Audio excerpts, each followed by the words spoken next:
All of us have been frustrated, either for a short time or for a long time. Unfortunately, just before I recorded this video, I was extremely frustrated with the situation around me. So I'm very familiar what frustration is all about.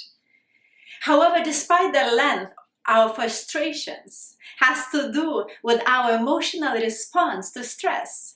Frustration is a common reaction to our occurring unresolved stressors.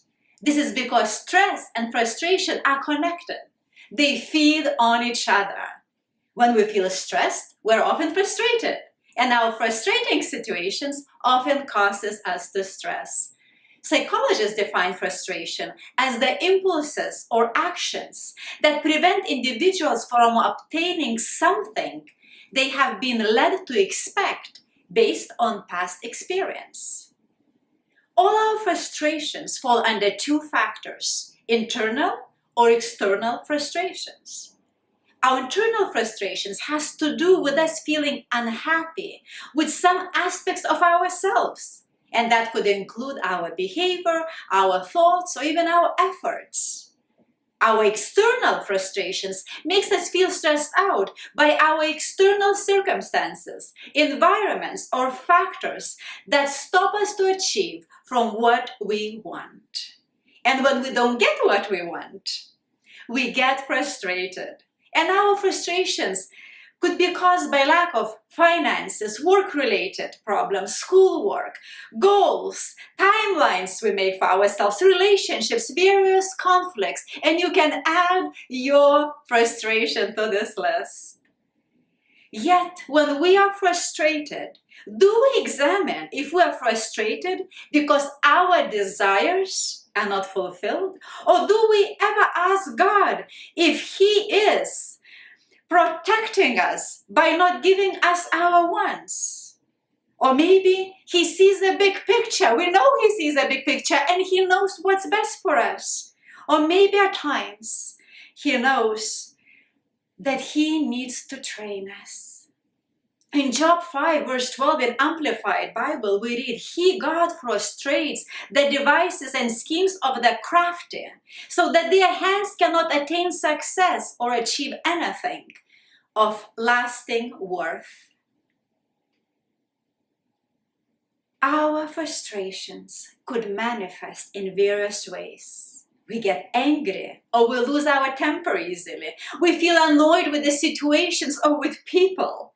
We become overwhelmed and we give up on tasks. We're irritable, anxious, sad, or always on edge.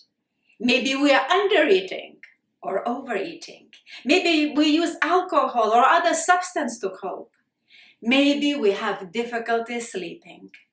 Did you know that one of the psychological studies that were done shows that long-term frustrations in our daily life can lead to nightmares?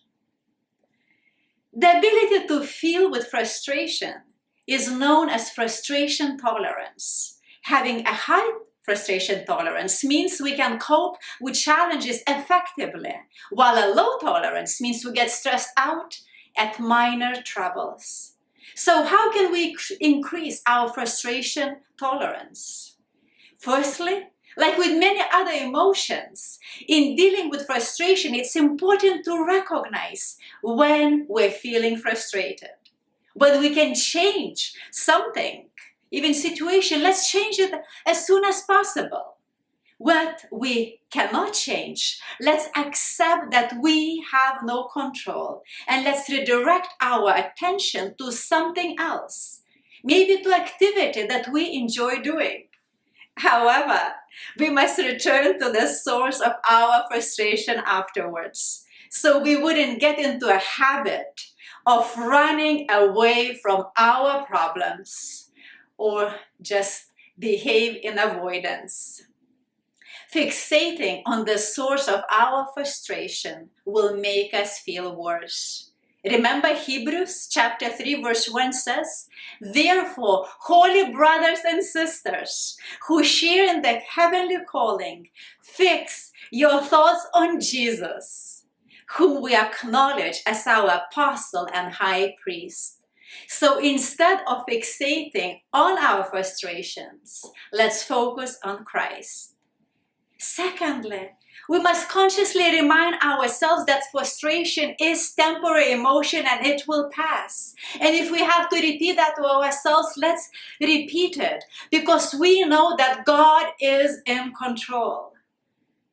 Thirdly, if we are constantly frustrated, we need to get to the root of our frustration. For our frustration will never go away on its own. Let's look at what is causing these frustrations.